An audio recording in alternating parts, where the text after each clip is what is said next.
Thank you very much for invitation. I'm really happy to be here to share some of my experiences and also do something for us vets working hard to let the people know how it really is. Uh, in the veterinary practice, this is a social system. Veterinarian is like a steersman who stands in between the owner. The owner has a family, has some social economic status. The mood is important because mostly when they come, they are really upset because the animal is ill. And also the human-animal interaction. I will talk about it later because when the owner is upset, the animal is upset, and everything can go wrong. Then the patient itself, like cat, dog, whatever. But in this case, we will talk about cats mostly. It's the breed. Some breeds are really high on energy, like Bengals. I have one on my own, so I really know about Bengals. The gender, females tend to be more calm, but it depends. Age, socialization, many cats do not tolerate the touch from the vet because they have never been touched.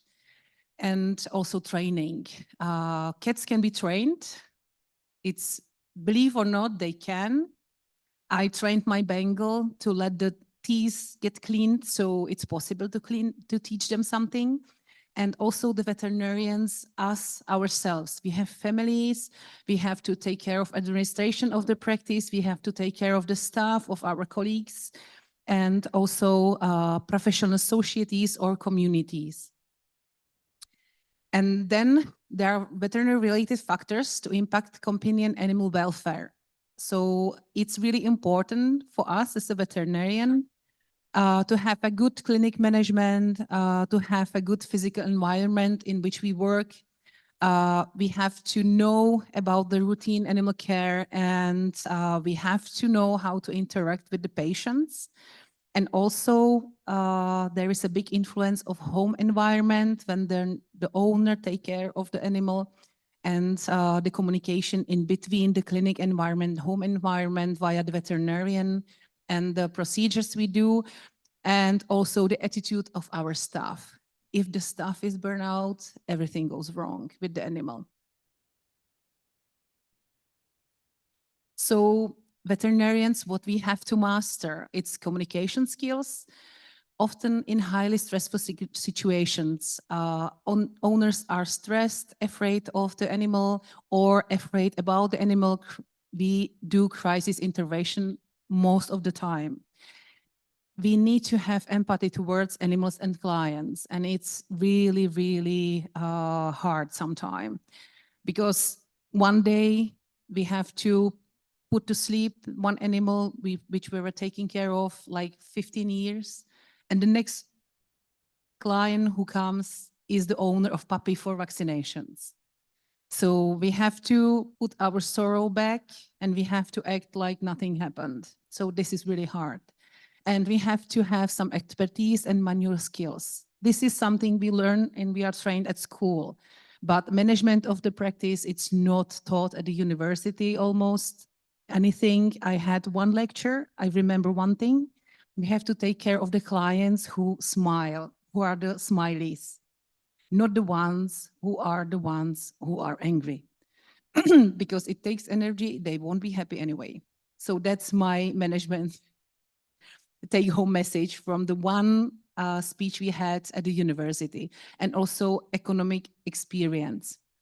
We have to buy the stuff to be able to take good care of our clients and animals. I found burnout definition by World Association, feelings of energy depletion and exhaustion. So the vets who are burnout, they are tired.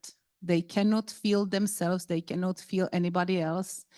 And increased mental distance from one's job, or feelings of negativism or cynicism related to one's job. Because if somebody is upset, tired, cannot be happy, cannot behave nicely with other persons. I was angry with other vets previously, before I had my own burnout, because I thought they don't want to learn anything. They are nasty with clients, with the animals, but maybe they are just sad, not able to study anymore. And also there is reduced professional efficacy, because if you are tired, you cannot work properly. There is one study using Maslach burnout inventory. It's the most validated measurement for tool for occupational burnout. It quantifies emotional exhaustion, which measures feelings of being emotionally overextended or exhausted by one's work.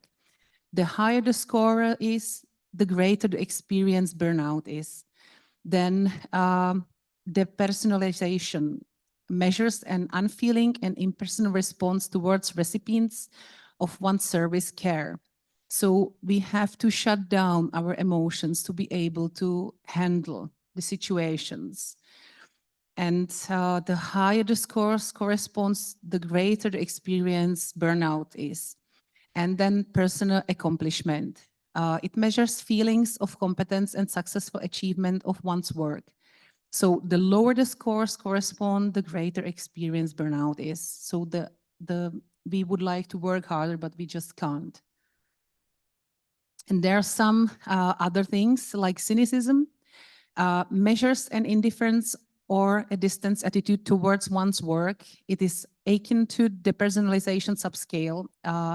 Cynicism, it's exactly the coping mechanism for distancing oneself from exhausting job demands. So this is our mechanism how to survive.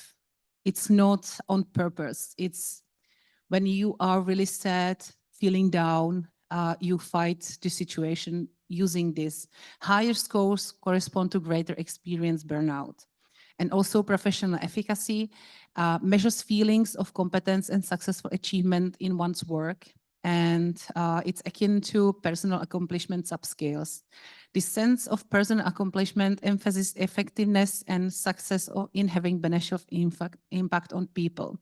The lower the score is, the greater experience is burnout. And I have some task for you here. I will put it on. You can scan it on your computer, the QR code, or you can put the name into the browser.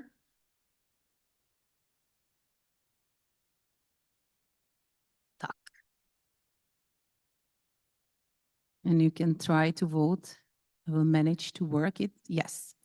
So what do you think? How often do we see burnout at vets? Up to 25%, up to 50%, or almost 80%? We'll see how it works.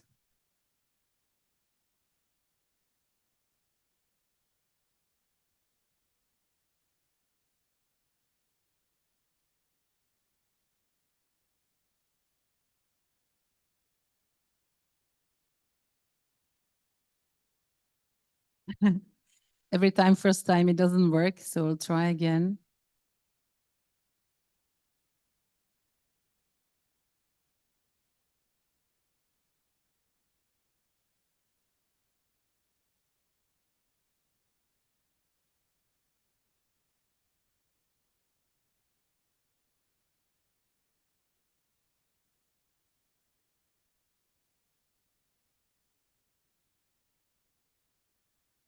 Should be working.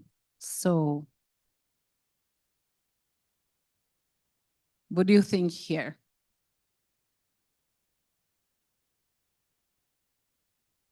80%.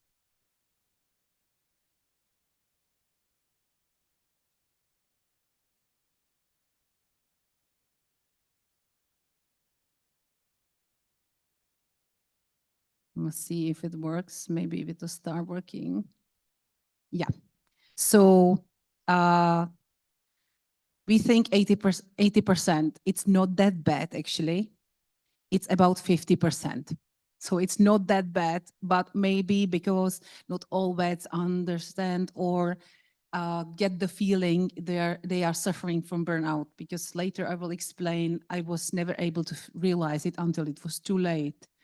So the most often veterinarians who burn out are the ones who are empathetic, who love their job truly.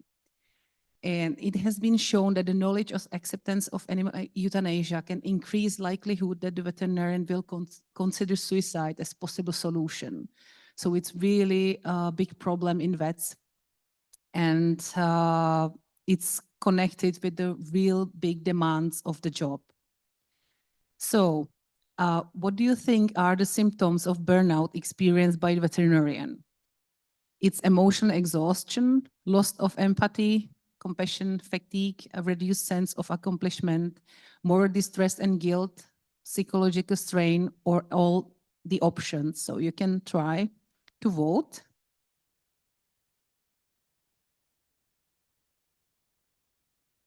What do you think?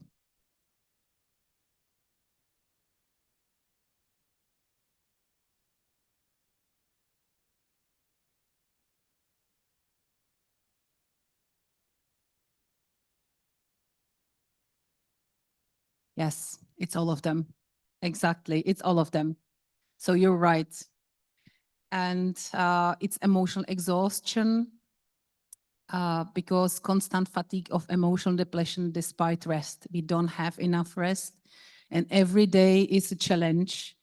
And every day we have to have empathy. And with the time, if we don't take care of ourselves, it will go down way. And also, sometimes people complain when they see us, because it's recognized by the others that we don't have emotions anymore. It's not like detachment, irritability, or appearing emotionally flat in interaction. So either way, we are irritated or we are flat. We don't have any feelings. And also decline in work performance.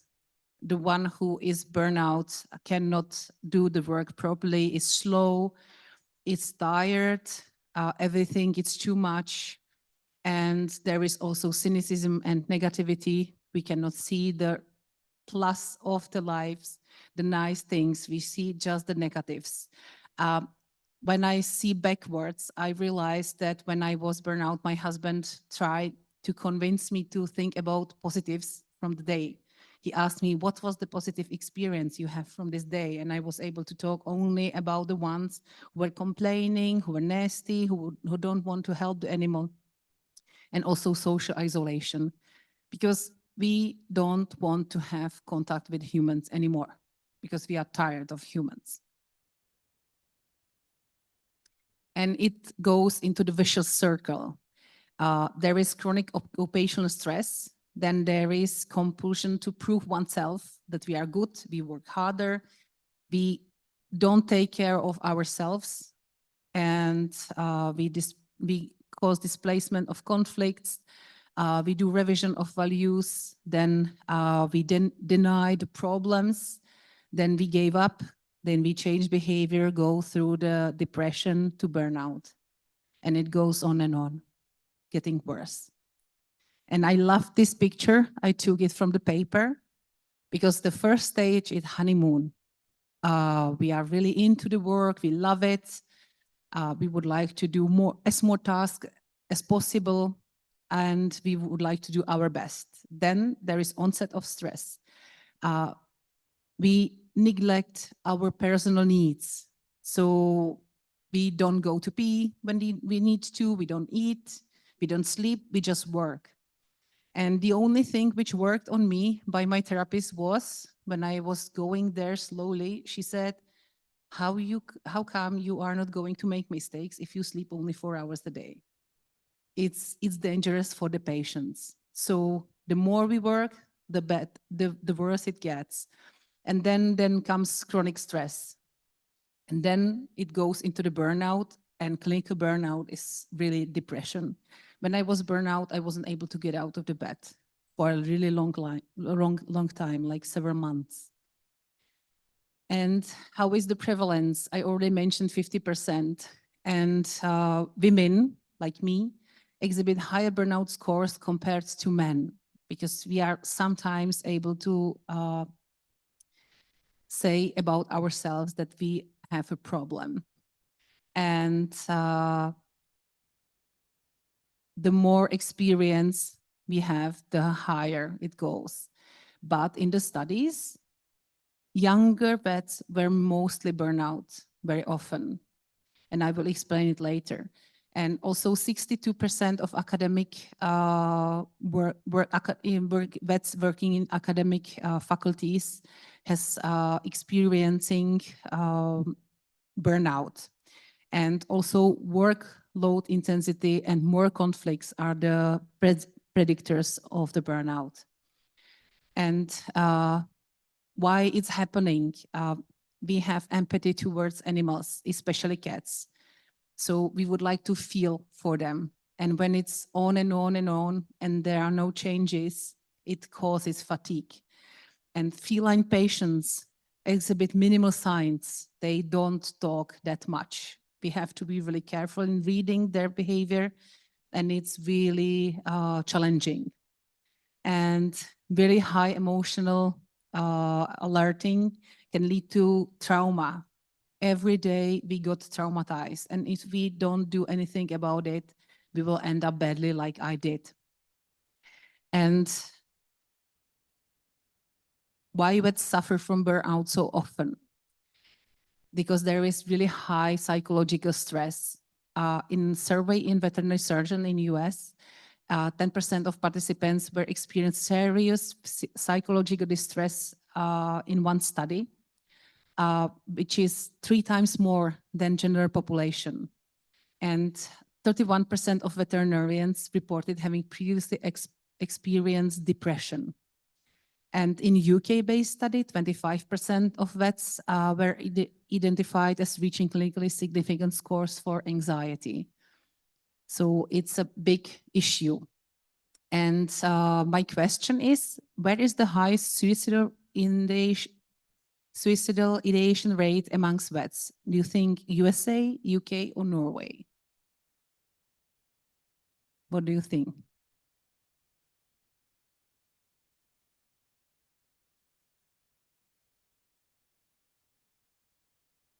We'll see who is the best.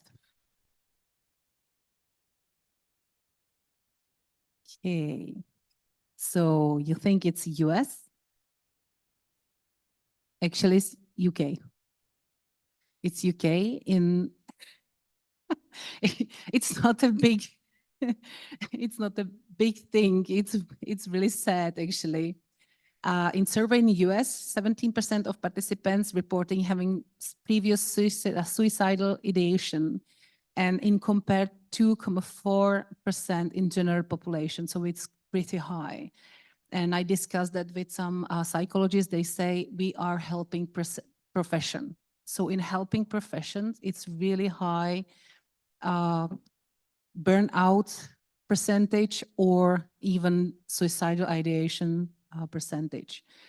And it's even worse in LGBT groups, because they suffer being different, and being a vet in this part of population, it's even worse. And in Norway, it was interesting because 27% of veterinary professionals reported that their life had not been worth living in past 12 months. But only 5% of them have the suicidal thoughts, and 0.2 attempted suicide. They tried. And the UK study, it was 21 veterinary surgeons reporting they had experienced suicidal thoughts in the last 12 months. So it's quite high. And this is the result of burnout in vets, because we deal with death.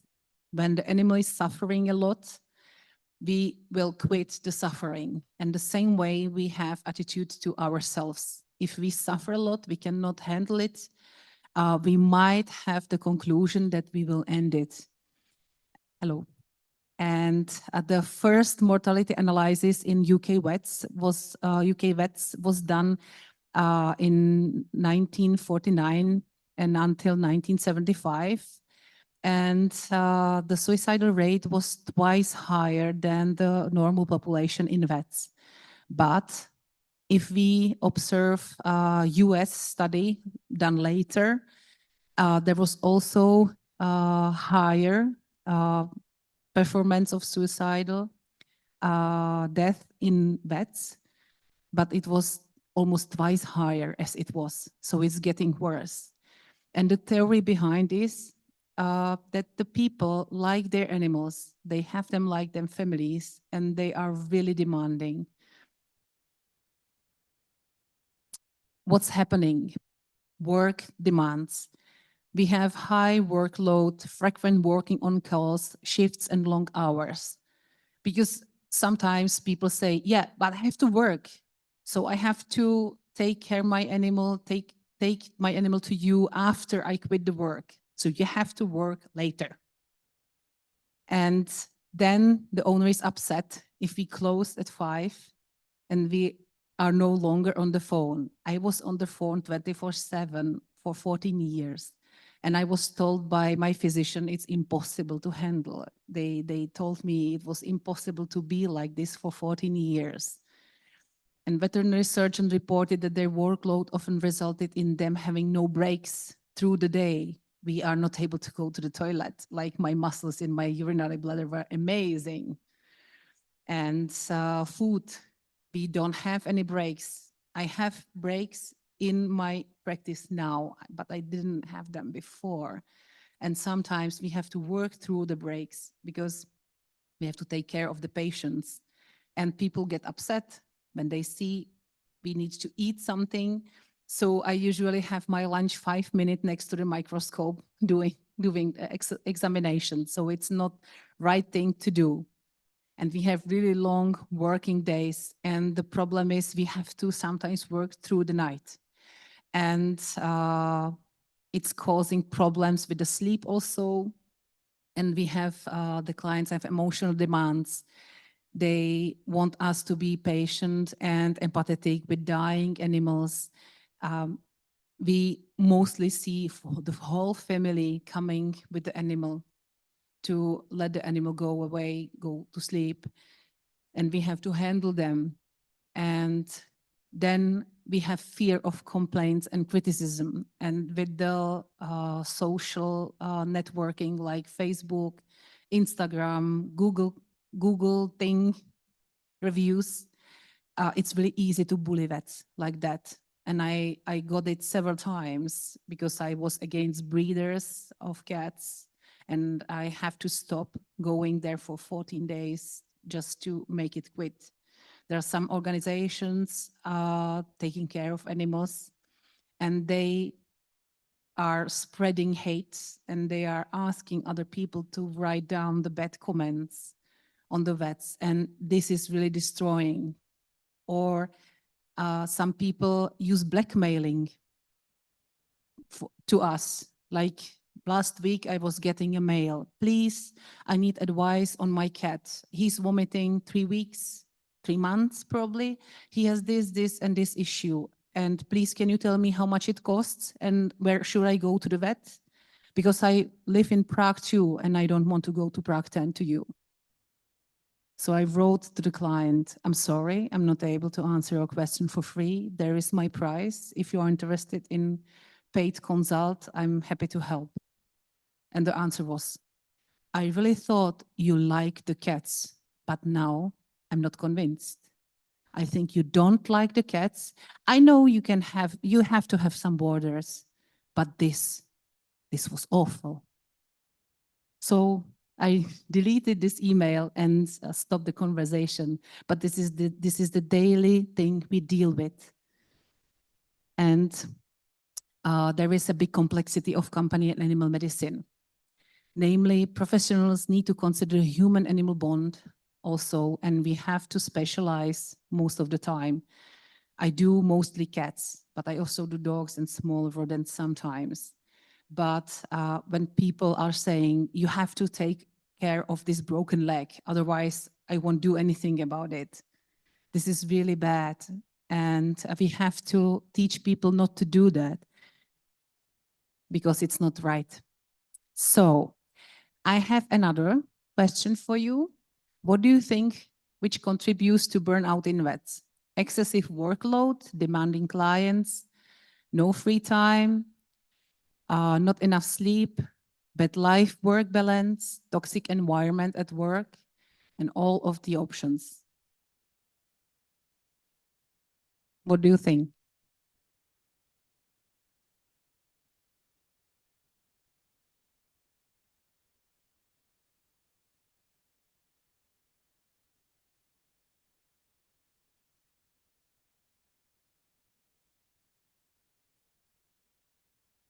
Wait a little bit. Yeah, it's not changing. Yes, it's right. Everything. And on the top of it, I was talking about the toxic environment at work, because we have to be nice to each other. And in work, where it's really nasty, with nasty clients, demanding clients, we have to be nice to each other at work. And it's not happening most of the time, because I am a boss, like 18 years, I have my own practice. And I realized that I have to support my own doctors and nurses. And if some clients are nasty to them, we have to stick together. Like recently, there was a guy coming for neutering. And my colleague come to approach me and said, please help me. He is not willing to sign up the papers, the paper that he is willing to let us do the surgery. And there is a risk of surgery in any animal. So we have to have signed consent.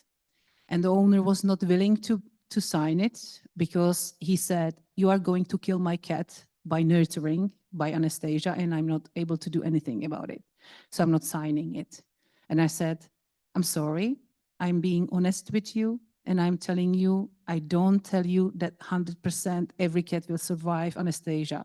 Anybody can tell in any surgery. So I need you to know something might happen. It never ever happened to me before, but it can happen. And he said, we are cheating on him. We don't want to do the proper procedure on a cat. So I said, okay, he was already half hour late for the appointment. So I said, I'm sorry, we are not able to do the surgery. There is mistrust. You don't trust us, and we cannot do it for you. So please leave. And he was standing there yelling at me that we have to do the surgery because he wants us to do that. And it took me 5 minutes repeating to him, please leave. And then he left, standing on the parking lot, yelling on every client visiting my practice that we are cheaters. So this is really happening. And we have to be really good in our job. We have to be really good in dealing with clients. And we have to be social. It's really demanding everything for us. Workload is quite high, because if you do residency, you usually work up to 90 hours a week. And I was working like 15, 16 hours every day, 14 years. So that means you have no social life, on-call duties, unpredictable emergencies, and you cannot sleep properly, because every time you woke up in the middle of the night and you got a call, oh, my dog vomited once. Can you please do something about it? Or I need vaccinations. And people don't think about it at all. And sometimes they call my colleagues and say, oh, I think my dog vomited. I need to come to you. Please, can you tell me what to do? And the vet said, yeah, it's better to come if you are concerned. And he said, I will think about it. And hang on the phone. And then appointment lengths. I did it for myself. I have 1 hour appointments for animals. So I'm able to figure out the proper examinations, but usually vets have like 10, 15 minutes to solve the case. It's nearly impossible to get proper diagnosis in this time. And the problem is, if you are tired because you were on call during the night, there is reduction in diagnostic accuracy, and it slows down reaction times. So slow thinking. It's really hard to work properly. And also gender differences. There are, you will see the study which I did with vets in Czech Republic together with the pet expert company. We have more women working in veterinary profession, like really high percentage. And women has to take care of domestic home environment and childcare also. And they have to work as vets with demanding clients. And I recently see the story that owner was bullying the practice because the vet told them, I have to take care of my child because it's ill. He is ill. So I have to stay home. And the owner was really angry that the vet dared not to be at work because his animal was ill. So we have to have our lives also. And we report greater empathetic distress after anesthesia as a women. If I put the animal down, I would like to be crying in the corner somewhere, but I can't because I have to go to see another patient. I have to put the emotions aside. And studying and starting to work. It's really surprising because during the university, it was quite hard. People teaching were really tired, and there was decline of empathy during the studies. And curricula at the veterinary university lacks practical stress management training. We have no training whatsoever. How to calm down, how to use some exercise to calm us down.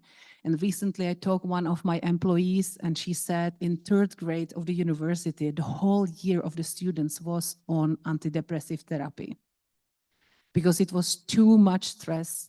So they all have to be on medication. And there is big reality shock because there is conflict between idealized image and real workload.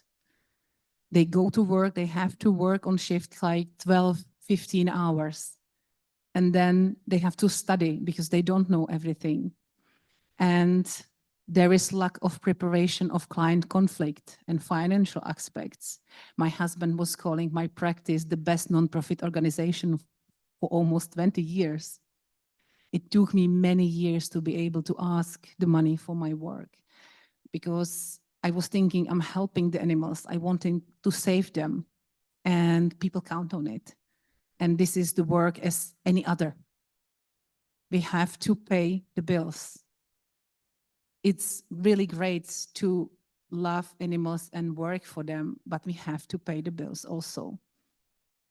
And also mentorship gap contributes to burnout onset.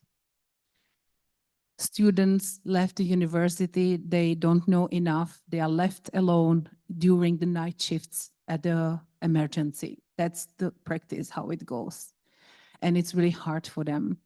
I remember I was working as a nurse 10 years before I entered the practice, so I had some idea how it's going. But the vets who don't do this, they are really shocked with the practice. And also organizational climates. Up to 32% of vets report bullying in higher education at the universities. And I have to confess that was my case too, even at my first job. The vets were 10, 15 years older than me, and they were bullying me. Because I was studying, I was really willing to be better and work. And they were hiding the equipment. They were telling the clients that I don't do the surgery. They were really nasty. And the last drop was when they were doing it to my clients. So I realized I have to leave the practice, the first one when I started. And leadership support buffers emotional exhaustion impact. So my experiences make me a better boss for my own doctors. So I know what I was missing. So I'm trying to support them as much as possible. And inclusive workplaces where the leadership is nice to the vets. it show lower burnout in the vets and nurses working there, because they need to feel evaluated, respected, and supported, and regardless of their background, identity, or abilities. So I'm trying to be as supportive as possible for my employee. And there is also ethical conflict and moral distress. We as vets encounter cost-driven euthanasia conflicts. Many clients come, say, you either do something or I will leave the animal in the park somewhere. There is a problem with neutering cats. They, on the villages, it's quite often happening. We rather put the kittens into the river with the sack than neuter the female cat. And there is repeated exposure causes like moral injury, violation of personal values. So this is one of the reasons why I'm working on my own and I'm the boss, because I can do the rules. And my rule is never harm the animal whatsoever. And also feelings of guilt and helplessness accumulate into the burnout. And once it happened to me when I was still in hospital, and there were women showing off with the Sphinx kittens in the cafeteria. It was cold, they were stressed, and they were really upset. And I saw that, and I have to leave immediately. I couldn't see it. So this is one of the reasons I have to leave when I see something is going on and do something afterwards. Recently, I was on dog behavior congress, and one of the speakers was really nasty to the dog. So I left the room, but afterwards left anybody knowing what was going on there. And now the organization will change the rules how to pick up the speakers. So it's possible to make a change. And I read the book recently, Trauma, Healing the Trauma, Waking Up the Tiger. So I woke up my tiger. And vets report identity strain when unable to align care with ethics. Some people would like us to correct mistakes and the dogs being able, or cats, to go for the breeding. So this is also bad. And what I do quite often in my practice is peer discussion with my employees, vets, and also supervision sessions. We see our trained psychologist every 2 months and discuss the cases which we're not able to handle, or how we should behave, how we should ask for our borders or needs. And also culture norms and stigma. There are concerns about professional stigma and potential career. If we say we are struggling, we maybe have problems to find out the job. So I solved it. I have my own clinic. So nobody take care. I'm on medication in therapy. But we have to leave our perfectionism behind. We have to do our best, but only up to 100%, not 150. And we have to seek help, because it's not weakness to show that we are suffering. And changing norm requires visible support from the leadership. So I'm supporting my employees in going for the psychological therapy if they need. And there are some client and public expectations. Clients increasingly demand gold standard care regardless the cost. So they want us to do the best for the animal, but they are not willing to pay, because it's our job to do. And I really can't pay for the examinations. Like yesterday, there was a client come with a cat, which was skin and bone. And she said he left for 1 month and then he returned. He left in July and he was home 2 weeks. So there was discrepancy between what she said already. And she said, oh, he's not eating that much. And he lost weight. And it was really like cats with body condition score 1 out of 9. And she said, give him something, make him better. And I said, I can't. I have to figure out what's going on with him. And if you're not willing to pay for the examinations, I will put him down because I don't want him to suffer more. And later we realized he has kidney failure. So there was no way we can save him. But yeah, it's quite hard sometimes. And moral stress arises when ideal care conflicts with owner resources. They really want us to do the proper therapy, but are not willing to pay. And it's even worse in other countries like US and Great Britain, because the prices are even higher. Here, the vets are really cheap for the care they are giving to animals. And the problem is we have to pay the same price for the ultrasound. We have to pay the same price for the X-ray. And a good X-ray costs nearly 1 million crowns. And we have to get the money somewhere. And the problems are online reviews and social media, because it can really destroy the vet. And I saw some vets committing suicide because of things like this. So people don't think they can really cause big harm by chasing vets doing these reviews. And I was dealing with one international internet group who is treating illness of cats. And they were asking their friends and members of that group to leave bad reviews on my practice, even though they were never been there. So they can really cause big harm. Now I'm strong enough, I can deal with it. But if the vet is not strong enough, it can cause really big damage. And there is also client aggression, verbal abuse reported by many vets. I have had many aggressive clients, but now I know how to deal with them. But I have to learn it by error and try. And it was not easy, so it will be much better if we will be trained to do that. And we have to manage client emotions, because when the owner is crying, and I was surprised yesterday when the owner started crying while we were doing ultrasound of the belly of his cat. And I thought he's allergic to cats, and he was crying because we were doing ultrasound. So sometimes it's even hard to pick the emotions of the owner and to be empathetic. And we gave him water, we were nice to him, because I think it was a boy and he thought embarrassed because he was crying just because of that.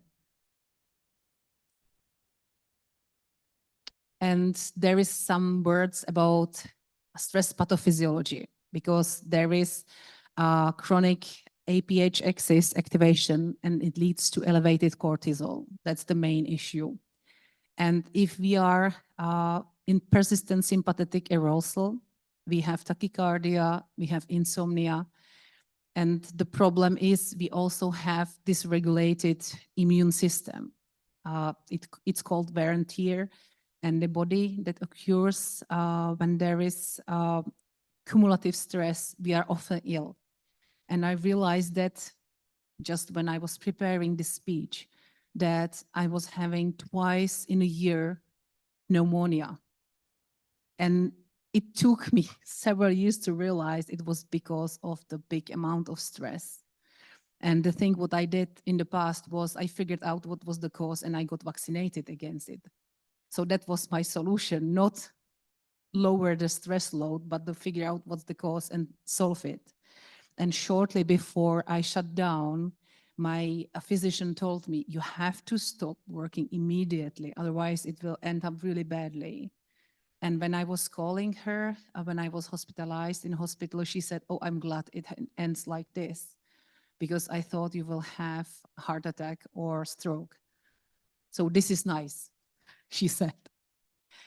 And there is this graph. I took it from Wikipedia because I liked it.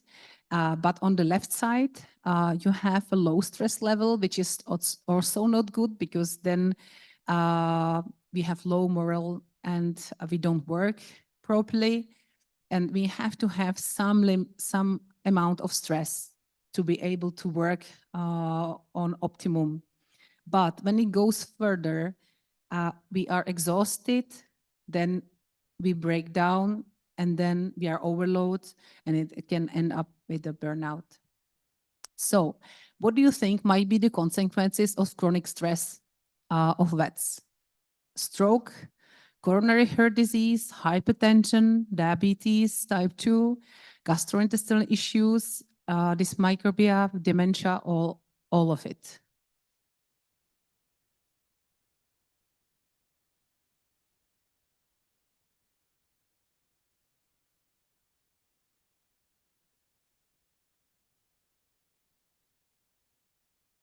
Okay, everybody thinks all of it, yes. That one was easy. There are some studies, and autonomic imbalance increases the risk of hypertension. I got my hypertension when I was 18. With the examination of anatomy, I got hypertension, and it stayed for a long time. And we can get coronary heart disease and also type 2 diabetes. And also the stressful conditions for a long time, they can cause that we are getting fat.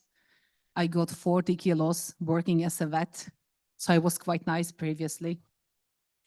And chronic inflammation via stress pathways affects immunity, and also problems with gastrointestinal tract, gastrointestinal upset, immune dysregulation, and also the problem with microbiome. And the interesting thing is long-term work-related psychosocial stress can lead into the increased risk of dementia and Alzheimer's disease. So I thought, when I will be studying hard, working hard, I will never have dementia. And it's the opposite. And also cognitive effects of stress. We can have cognitive deficits, it affecting problem solving, learning, attention focus, and failing to keep important information such as names and appointments. I would be lost without Google Calendar. And fatigue clinicians make subtle feline behavior changes. So the more tired I was, the worse I was as a veterinarian. And reduced function, this executive function, leads to simplified choices. So we don't have good assessment of the situation, even the dealing with the clients. And we need to sleep more, because otherwise we will end up badly. And all of it can lead to compassion fatigue. This is a form of secondary stress resulting from physical, emotional, and psychological impact of helping others. So helping professions are really, really in danger in this situation. And this exposure to the pain, distress of others. I really feel for my patients, for animals, but I now realize I have to take care of myself. And we often are, the problem with the burnout, it's often mistaken for cynicism and lack of empathy. But if you feel sick, there is no way you can be empathetic.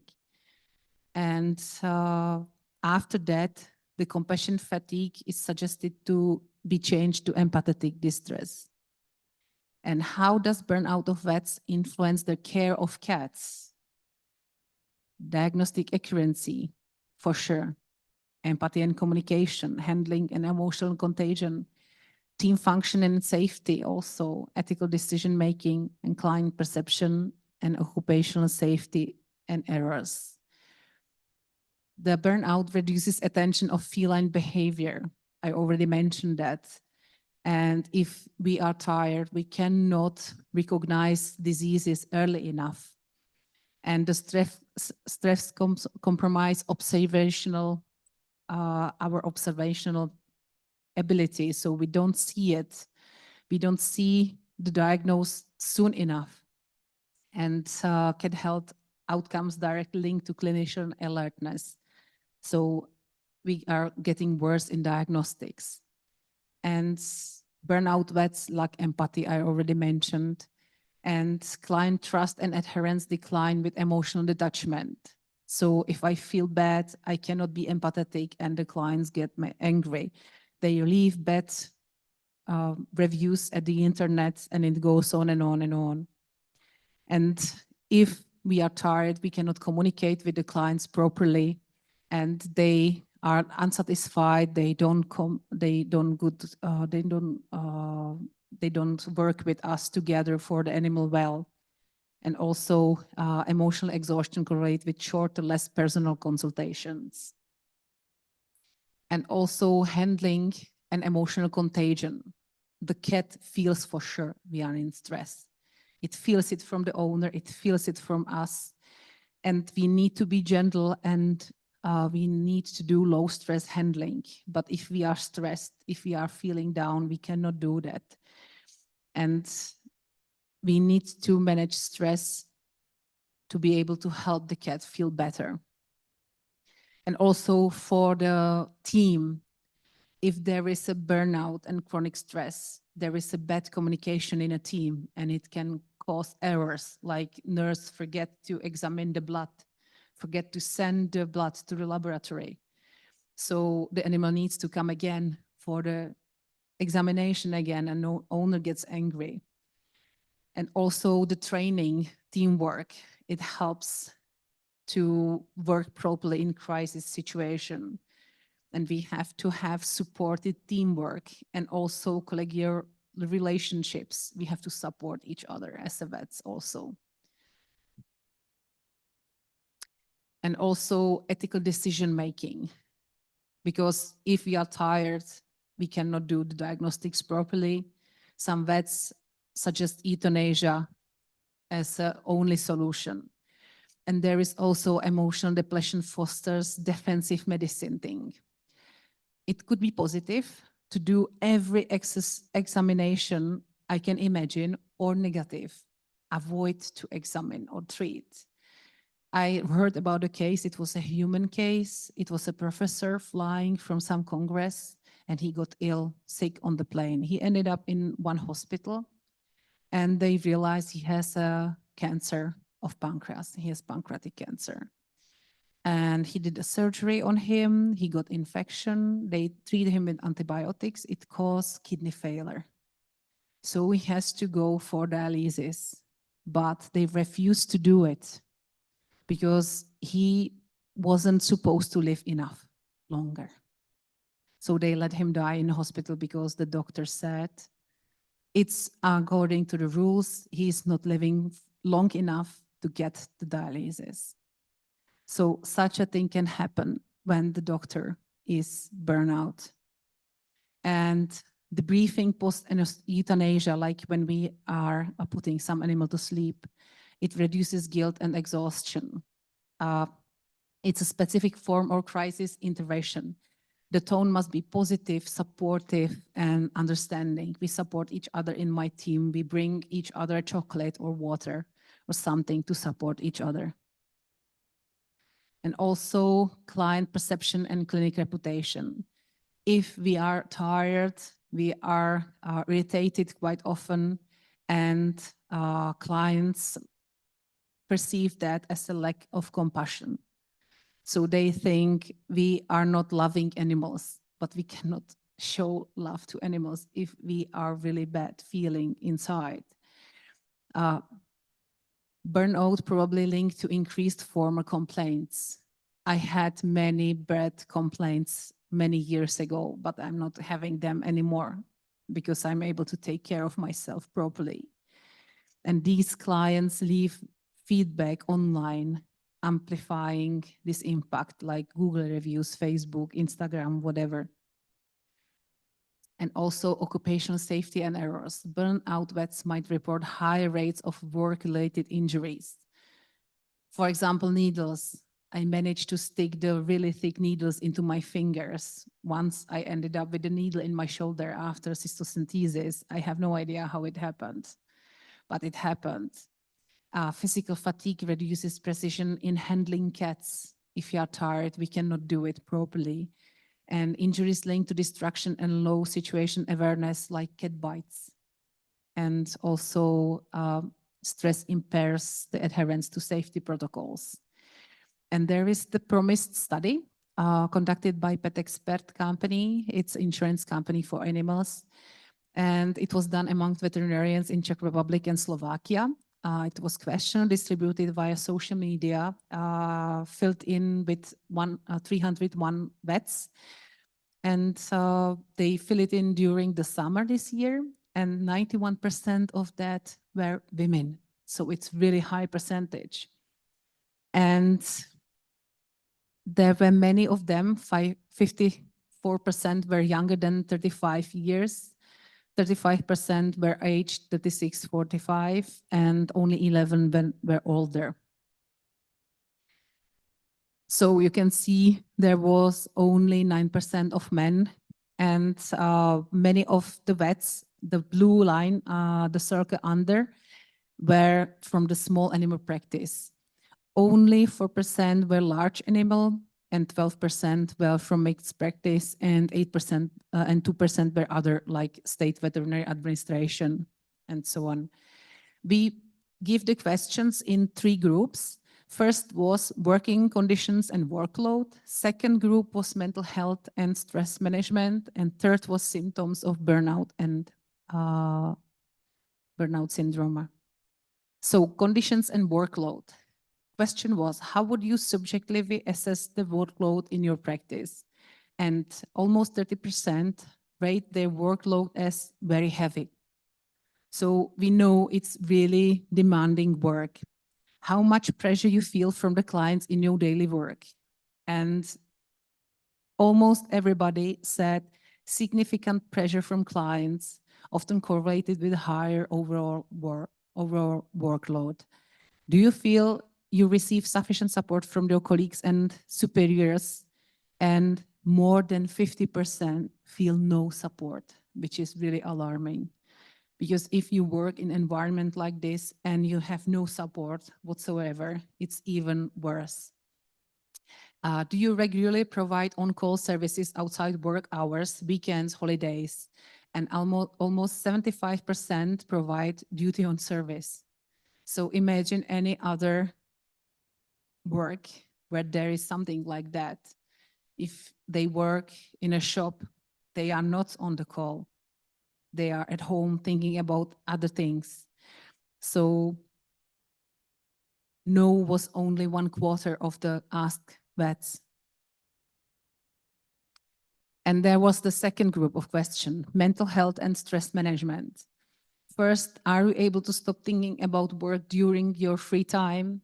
And 23% cannot think on anything else but work in free time, and 56% with difficulty. So the vast majority of vets is not able to leave the work behind the doors of work. Do you use any forms of support like therapy, relaxation techniques? And more than 50% never. And only 12% regularly. I'm now there. I use medication. Do you have and make medication on dietary supplements for work? Only 1/4, yes. And do you reduce stress with alcohol or other addictive substances? And 1/3 occasionally, and 12% like really regularly, which is quite alarming. Another, eliminate your stress with the extreme sport. 30% occasionally, 12% significantly. And do you feel that veterinarians' mental health is taken seriously enough? Only 7% think yes. 61 answered not at all. So it's really an issue. And the third group was symptoms of burnout syndrome. Emotional exhaustion, 66%. So it's higher than 50%. loss of motivation, 37, cynical behavior towards clients and animals. And it's the vets themselves saying that. So it's not anybody, it's themselves knowing they are doing that. Irritability towards loved ones and deterioration of relationships, 38. It's quite high. And sleep problems, almost half of the vets. Difficultly concentrating, 37. Difficulty getting up in the morning, communicating to work, 1/4. Neglecting oneself and one's health, 60%. So we are taking care of others, forgetting about ourselves. This is what this says. Mistakes due to exhaustion and stress with 20%. And almost 50% considered changing professions. Imagine you are going to study work, you think you will love it, and then you realize by doing it that it's not a good way for you because it's so demanding. And the end of it, suicidal thoughts and unsuccessful attempts, and it was 16%, and one of them was me also. So it's really alarming. And there are some phases of recovery from burnout. It's possible. As you see me, I recovered. And first is you have to accept the situation and leave from work. I have left work for half a year. And you have to sleep and sleep and sleep. And you have to have complete mental and physical health and rest. And then you have to address the root causes of burnout. You have to create the daily structure and sense of the control. Then you can gradually return to work. It took me like 3 years to start working as I'm working now. And you have to find meaningfulness in work and finding sustainability and staying at work. So I have to change the way how I work completely. And what is needed in organizations? First, eliminate. As you can see, it's not educating, it's eliminating the stress, it's eliminating the amount of work. Then you have to substitute. So we have to have something to do outside the work. And redesign the work environment, and then educate and encourage personal change. So in conclusion, mental exhaustion and stress significantly affects the work of veterinarians.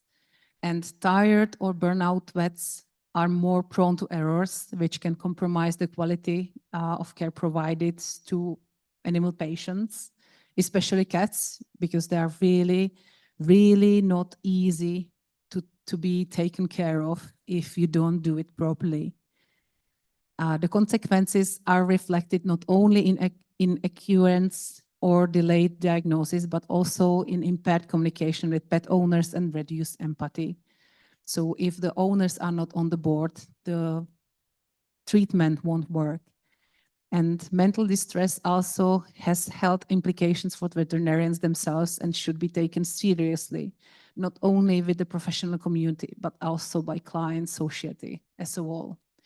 Because I'm starting to talk about it because I see there is a big issue. People think we are playing with puppies, we are playing with kittens, and it's lots of fun. We are working with animals, but it's not true. We are working with humans. And one of my friends named it like, imagine the owners are kidnappers and the animal is the hostage. And we have to deal with them to take care of the hostage. We would like to help. So what's needed to address the problem of mental exhaustion? You saw the picture at the beginning of the presentation. It was my painting. So in my free time, I start to paint. I start to make photos. I visit zoos and make photos of animals. And I would like other vets to ask for help in time. We have to plan our work effectively, and we have to not to neglect rest. What is needed to address the problem of mental exhaustion in vets? At the workplace level, it's important to create supportive work environment with adequate staffing. It's not enough vets. So we are doing a program in a university in Prague. So hopefully if we'll go through, we will have more vets. And also we have to have open communication, including team and supervisions with the psychologist, which I have in my own practice. And clients should be informed about the demanding nature of veterinary profession. They have to know it's not easy. And we have to make them feel empathy also for us and have realistic expectations. And also the systemic level of the support for vets. For example, there is a group in US, Not One More Vet, NOMV, which is helping vets to share the problems, and it's trying to help them. And there is also new organization for vets in Czech Republic, and Facebook group, Not One More Vet, Czech Republic.